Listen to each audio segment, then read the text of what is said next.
अस्सलाम वालेकुम, मैं हूं बाबुल आशमी। आप देख रहे हैं ब्यूटी फैक्ट्स। बहुत सारे लोग मुझसे सवाल करते हैं कि हमारे चेहरे के ऊपर एक्नी होने के बाद दाग बन गए हैं, निशान बन गए हैं, तो इनको हम कैसे ख़त्म करें। उन निशानों को ख़त्म करने के लिए हम एक ट्यूब का इस्तेमाल कर सकते हैं जिसका नाम है डर्मोवेट। इसको मैंने बहुत दफ़ा ख़ुद भी इस्तेमाल किया हुआ है, डॉक्टर की रेकमेंडेड थी ये और इसलिए मैंने इस्तेमाल किया था। डॉक्टर ने मुझे बताया था किस तरह से करनी है। मैं आपको बता दूंगा मैंने कैसे इस्तेमाल की थी। आप खुद अगर इस्तेमाल करना चाहते हैं तो, क्योंकि ये एक स्टीरॉयड वाली क्रीम है, आप डॉक्टर से पूछ के करें, ठीक है। मैंने अपना तरीकाकार जो है वो आपके साथ शेयर करना है। मैं ये रेकमेंड नहीं कर रहा, मैं सिर्फ और सिर्फ इसकी इन्फॉर्मेशन देने जा रहा हूँ, ठीक है। दूसरी बात हम करते हैं इस क्रीम के बारे में जिसका नाम है साइटोन प्लस, ठीक है। ये स्क्रीन में शायद आपको उल्टी नज़र आ रही होगी। साइटोन प्लस जो क्रीम है ये छाइयों के लिए इस्तेमाल की जाती है, स्किन प्रॉब्लम्स को सॉल्व करने के लिए इस्तेमाल की जाती है। ये भी मेडिकेटेड क्रीम है, डॉक्टर की प्रिस्क्रिप्शन के बिना इसको भी इस्तेमाल नहीं करना चाहिए। जो डॉक्टर तरीका बताते हैं वो तरीका मैं आपके साथ शेयर करूँगा। फिर भी मैं आपसे कहूँगा कि आप खुद इनको मार्केट से लेके कभी भी इस्तेमाल ना करें। वीडियो बनाने का मकसद जस्ट ये है कि हम इन दो क्रीम्स को, ये जो दो क्रीम्स हैं ये काफ़ी ख़तरनाक हैं, इनको हम जो इस्तेमाल करते हैं उनमें हम जो गलतियां करते हैं वो हम ना करें। हम जो अपनी मर्ज़ी से उठा के ले आते हैं, इस्तेमाल करना शुरू कर देते हैं, वो हम ना करें। वीडियो बनाने का मकसद ये है। अगर इस वीडियो का आप कोई गलत फ़ायदा उठाने की कोशिश करेंगे तो उसकी ज़िम्मेदारी टोटली आपकी होगी। मैं आपको पहले डिस्क्लेमर भी दे चुका हूँ, मैं डॉक्टर नहीं हूँ, मैं आपको सजेस्ट नहीं कर रहा। बाकी मैं सिर्फ इन दो क्रीम्स की इन्फॉर्मेशन आपके साथ शेयर करने जा रहा हूँ, ठीक है। ये छाइयों के लिए जो है ये वर्क करती है, 100% आपको रिज़ल्ट मिलेगा, लेकिन इसका इस्तेमाल जो है वो काफ़ी मुश्किल है, तो उसके बारे में डिस्कस करेंगे। सबसे पहले इसके बारे में बात कर लेते हैं। ये जो डर्मोवेट क्रीम है ये अक्सर इसको इस्तेमाल किया जाता है hand and fit whitening creams के अंदर। होता क्या है कि हमारी जो हाथों की और पाँव की जो स्किन है वो अगर हम अपने चेहरे की स्किन के साथ उसका कंपैरिजन करते हैं तो चेहरे की स्किन ज़्यादा सेंसिटिव होती है, इसलिए चेहरे के ऊपर ज़्यादातर लोग इसको इस्तेमाल नहीं करते। वो कहते हैं जी स्टीरॉयड वाली क्रीम है, चेहरा आदी हो जाता है, हम इसको इस्तेमाल नहीं करेंगे। हाथों और पाँव के ऊपर लोग जो क्रीम वाइटनिंग के लिए बना के इस्तेमाल करते हैं उसमें वो बेटनोवेट और डर्मोवेट ये दो क्रीम्स मिक्स करके वो इस्तेमाल करना शुरू कर देते हैं। अब ये जो क्रीम है ये बहुत तेज़ी से वाइटनिंग लेके आती है। इसका जो फार्मूला है वो क्लोबिटासोल है। डर्मोवेट हो या क्लोबोवेट हो, फार्मूला सेम है तो काम भी सेम होगा, ठीक है। तो कुछ लोग ये गलती करते हैं कि क्लोबोवेट भी डाल देते हैं, डर्मोवेट भी डाल देते हैं। वो गलती आपने नहीं करनी, एक ही चीज़ है। अगर आप डाल रहे हैं तो फिर एक चीज़ डालें। आप फार्मूला देख लिया करें। किसी भी क्रीम के ऊपर जो लिखा होता है ना, ये नीचे इसका फार्मूला लिखा होता है ब्रैकेट के अंदर, ठीक है। ये ऊपर इसका नाम है डर्मोवेट क्रीम और नीचे ये जो लिखा हुआ है ये इसका फार्मूला लिखा हुआ है क्लोबिटासोल, ये देखें, ठीक है। अच्छा अब इसका काम क्या है, ये स्टीरॉयड है। जहाँ भी आप इसको लगाएंगे एक तो गैर ज़रूरी बाल बहुत तेज़ी से हो जाएंगे, छोटे छोटे बारीक बारीक से बाल होना शुरू हो जाएंगे, उगना शुरू हो जाएंगे। वाइटनिंग बहुत तेज़ी से आएगी, ये आपकी स्किन को मज़ीद सेंसिटिव कर देगी। अगर आप इसको बहुत लंबे अरसे के लिए लगाएंगे तो ये आपकी स्किन को बहुत अजीब किस्म का टेक्सचर बना के छोड़ देगी। अब वो है बहुत लंबे अरसे के लिए लगाएंगे तब। अगर आप इसको सही तरीके से लगाएंगे, 1-2 हफ्ते लगा के अगर आप इसको छोड़ देते हैं और अगर रात को आप 2 घंटे लगाने के बाद इसको वॉश करके सो जाते हैं तो फिर इसके साइड इफ़ेक्ट आपको बहुत कम देखने को मिलते हैं। बहुत कम चांसेस हैं कि आपकी स्किन के ऊपर कोई साइड इफ़ेक्ट आए। ये आपको रिज़ल्ट अच्छे देगी। लेकिन फिर भी अगर आप प्रेगनेंसी में हैं, मदर फीडिंग में हैं, तो फिर इस तरह की क्रीम्स का इस्तेमाल करना जो है वो ठीक नहीं होता, इस्तेमाल नहीं करना चाहिए। तो होता क्या है कि जो डार्क स्पॉट्स होते हैं उनको बहुत जल्दी ये ख़त्म कर देती है। अगर कोई ज़ख़म बना, उसका स्कार बन गया, उस स्कार बनने के बाद वो स्कार तो ठीक हो गया, किसी वजह से आपने उसका इलाज करवाया या कुछ भी, लेकिन वहाँ पे एक ब्लैक पैच बन जाता है। उनको ख़त्म करने के लिए भी ये जो क्रीम है इसका इस्तेमाल किया जाता है और बहुत अच्छे तरीके से ये रिज़ल्ट देती है। बस लगाना इसको सिंपल होता है, आपने ज़्यादा रगड़ना नहीं होता। बस आपने थोड़ी सी मटर के दाने के साइज़ के बराबर आपने इसको निकाल के सिर्फ़ और सिर्फ अपने चेहरे के ऊपर जहाँ प्रॉब्लम है वहाँ पे आपने इसको लगाना होता है। मैंने पिछले दिनों में इसको इस्तेमाल किया है। क्यों किया था, मुझे ना जहाँ पे 2-3 पिंपल्स निकले उनकी वजह से वहाँ पे वो पिंपल तो ख़त्म हो गए, लेकिन वहाँ पे ब्लैक वो निशान छोड़ के चले गए। वो ख़त्म नहीं हो रहे थे किसी भी क्रीम के साथ। तो मैंने जब ये लगानी शुरू की तो काफ़ी हद तक वो फेड हो चुके हैं। 2-3 दिन और 4 दिन लगाऊंगा तो वो ख़त्म हो जाएंगे। पहले भी मैं इस तरह से कर चुका हूँ, क्योंकि मुझे डॉक्टर ने बताई हुई है मेरी स्किन के साथ ये सूटेबल है तो मैं इस्तेमाल कर लेता हूँ। आगे चलते हैं, इस क्रीम के बारे में थोड़ी सी ज़्यादा डिटेल से बात करेंगे। ये जो साइटोन प्लस है, इस क्रीम के अंदर आपको एक मैनुअल देखने को मिलता है।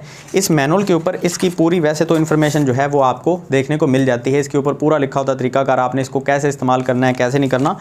लेकिन हम करते क्या हैं, हम ये सोचते हैं कि ये तो सारा का सारा इंग्लिश के अंदर लिखा हुआ है, हमें तो पता ही नहीं चलेगा इसके ऊपर क्या लिखा है, हम इसको फेंक देते हैं। यहाँ पे आप अगर देखेंगे ना तो एंड पे जहाँ पे उर्दू में छोटी सी इबारत लिखी गई है। और ये मैं समझता हूँ कि ये कंपनी की बहुत बड़ी गलती है कि कंपनी जो है वो उर्दू में बाकी इन्फॉर्मेशन नहीं लिखती। इसकी जैसी एक और अगर छोटी सी पर्ची बना के उर्दू के अंदर भी डाल देते तो बहुत अच्छा था, लेकिन कंपनी जो है वो ऐसा करती नहीं है। इसके ऊपर क्या लिखा गया है, खुराक डॉक्टर की हदायत के मुताबिक इस्तेमाल करें। मतलब इसकी जो डोजेज है वो आप बताई नहीं गई, वो कहा गया है कि डॉक्टर की हिदायत के मुताबिक इस्तेमाल करें। आगे कुछ हिदायत दी गई हैं, रोशनी से महफूज रखें, ठंडी खुश्क जगह पे रखें, 30 डिग्री सेंटीग्रेड से कम दर्जा हरारत पे रखें, तमाम अद्वियात बच्चों की पहुंच से दूर रखें। अब ये जो लिखा है इन्होंने उर्दू के अंदर, ये इनकी मजबूरी है, गवर्नमेंट की तरफ से इनको मतलब इनके ऊपर ऑर्डर होता है कि आपने ये उर्दू में लाजमी लिखना है, क्योंकि पाकिस्तान में बहुत सारे लोग हैं जो इंग्लिश को नहीं समझ पाते, तो ये उर्दू में लिखना इनकी मजबूरी होती है। अदरवाइज़ इन्होंने कुछ वार्निंग्स दी हुई हैं इस क्रीम के बारे में, क्योंकि इसके अंदर जो 3 चीज़ें इस्तेमाल की गई हैं, फ्लोसिनोलोन, उसके अलावा हाइड्रोक्विनोन और ट्रिटिनियन। अब ये जो ट्रिटिनियन या हाइड्रोक्विनोन या फ्लोसिनोलोन है, ये तीनों ही एंटीबायोटिक और स्टीरॉयड हैं, तो इनको इस्तेमाल करने में बहुत ज़्यादा एहतियात चाहिए होती है। तो यहाँ पे क्या किया गया है, उसकी वार्निंग दी गई है। वार्निंग में बताया गया है कि इसके बहुत सीवियर किस्म के साइड इफ़ेक्ट हो सकते हैं। अगर आप डॉक्टर से पूछे बिना इस्तेमाल कर रहे हैं तो आप जो है वो इस्तेमाल ना करें। इस तरह की वार्निंग्स वगैरह दी हुई हैं, प्रिकॉशंस वगैरह हैं। साथ में इसको जो है वो लगाने का जो तरीका है वो भी दिया हुआ है, वो मैं आपको बता देता हूँ कि किस तरह से आपने इसको लगाना है। अब वो जो तरीका आपको दिया गया है वो आपको जहाँ पे नीचे उर्दू में लिखा हुआ है ना, उसके ऊपर आपको जहाँ पे बताया गया है, ये देखें, ये मतलब यहाँ पे नज़र तो नहीं आएगा, मैं आपको सिर्फ ये बता रहा हूँ कि इनकी तरफ से जो बताया गया मैं आपके साथ वो शेयर करने वाला हूँ। Doses and administration, Cytone plus cream should be applied once daily at night. मतलब आप इसको रात में सिर्फ 1 दफ़ा लगाएंगे, 2-3 दफ़ा नहीं लगाएंगे। कुछ लोग ये गलतियाँ करते हैं, इनको क्रीम्स के अंदर मिक्स कर देते हैं और फिर वो क्रीम सुबह भी लगा रहे हैं, शाम में भी लगा रहे हैं, रात को भी लगा रहे हैं, तो ऐसा नहीं करना। आगे लिखा गया है कि आप इसको जब लगाएंगे सोने से पहले अच्छे तरीके से फेस को वॉश करके प्लेन वाटर से या किसी फेस वॉश वगैरह से अच्छे तरीके से चेहरे को खुश्क करेंगे। उसके बाद आप 30 मिनट्स के लिए इसको लगाएंगे। अब मैं जहाँ पे अगर थोड़ा सा ऐड ऑन करूँ तो मैं ये कहूँगा कि आप अपनी स्किन के अकॉर्डिंग लगाएं। अगर आप पहले दिन लगा रहे हैं तो आप 10 मिनट से 12 मिनट से स्टार्ट कर लें, आहिस्ता आहिस्ता से आप डेली टाइम बढ़ाते जाएँ और 30 मिनट तक पहुँच जाएँ। इन्होंने वैसे लिखा है कि आप जो है वो 30 मिनट पहले दिन लगा सकते हैं। जेंटली आपने इसका मसाज करना होता है। मसाज भी वो मसाज नहीं कि आपने इसको रगड़ना शुरू कर देना। मसाज का मतलब है सिर्फ आपने फैलाना है इस तरह से चेहरे के ऊपर जहाँ प्रॉब्लम है, पूरे फेस के ऊपर आपने नहीं लगाना। अगर पिगमेंटेशन ज़्यादा है, छाइयाँ ज़्यादा हैं, तो फिर आपको डेफिनेटली लगानी पड़ेगी, लेकिन अगर प्रॉब्लम थोड़ी है तो फिर आपने पूरे फेस पे नहीं लगानी, जहाँ पे छाइयाँ वहाँ पे आपने सिर्फ थोड़ी सी लगानी होती है। ये काम करेगी हाइपर पिगमेंटेशन के लिए, मलाजमा के लिए। और इसका जो मतलब लगाने का जो साइज़ है वो ये है कि अगर आपकी छाई जो है वो मिसाल के तौर पे 5 रुपए वाले एक सिक्के के बराबर है, तो आपने उसके सेंटर में इसको लगाना है, उसके बाहर आपने इसको नहीं लगाना। ठीक है, इस चीज़ का आपने ख्याल रखना है। और लगाने के बाद आपने 30 मिनट इंतज़ार करना है। उसके बाद आपने चेहरे को वॉश करना है और फिर आपने एक मॉइस्चराइज़र लगाना है। ये पूरा इंग्लिश में लिखा हुआ है, ठीक है।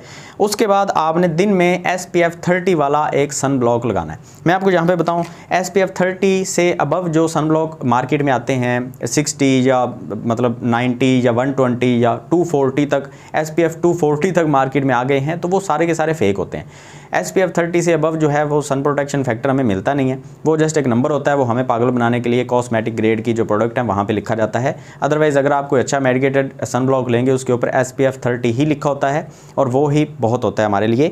वो भी अगर आपने बाहर जाना है तो आधा घंटा या 1 घंटा पहले आपने अच्छे तरीके से स्किन के ऊपर उसको अप्लाई करना है और उसको खुश्क होने का टाइम देना है।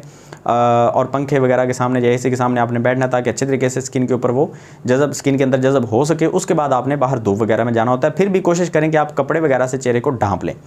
यहाँ पे कुछ लोग ऐसे हैं जिनके चेहरे के ऊपर पिगमेंटेशन स्याहियाँ वगैरह पड़ी होती हैं फार्मूला क्रीम के इस्तेमाल से। जब वो इसको इस्तेमाल करेंगे उनकी स्किन ऑलरेडी सेंसिटिव होगी, तो वो स्किन एक दफ़ा जब पील ऑफ होती है तो बहुत ज़्यादा रेडनेस आ जाती है। तो आपने इसका यूज़ करना ख़त्म नहीं करना जब तक आपको रिज़ल्ट नहीं मिल जाते। डेली आपने सिर्फ 10 मिनट से लेके आधे घंटे के अंदर अंदर आपने इसको वॉश कर देना होता है और उसके बाद अच्छा कोई मॉइस्चराइज़र आपने लगा के सोना होता है। आपने इसको पूरी रात लगाने की कोशिश नहीं करनी कि कभी भी आपने ये नहीं करना कि इसको हाथों पर भी लगा लिया, पाँव पर भी लगा लिया, चेहरे के ऊपर भी लगा के पूरी रात के लिए छोड़ दिया। इस तरह की गलतियाँ आपने नहीं करनी, अदरवाइज़ आपकी स्किन काफ़ी हद तक बर्न भी हो सकती है, बहुत ज़्यादा पील ऑफ हो सकती है। और एक चीज़ मैं आपको यहाँ पे अपनी तरफ से बताऊँ, इन्होंने तो नहीं लिखा, अगर आप इसको लगाना शुरू करेंगे तो आप डेली शीशे को बहुत करीब से देखना शुरू करें, आपके चेहरे के ऊपर छोटे छोटे से पार्टिकल्स जो हैं वो स्किन के उतरना शुरू होंगे।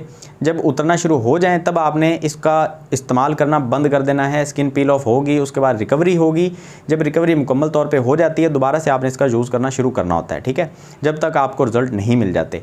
तो ये इन 2 क्रीम्स के बारे में इन्फॉर्मेशन आपको देना चाह रहा था। उम्मीद है आपको अच्छे तरीके से समझ आ गई होगी कि किस तरह से हमने इनको लगाना है और किस तरह तरीके से हमने इनके साइड इफ़ेक्ट से बचना होता है।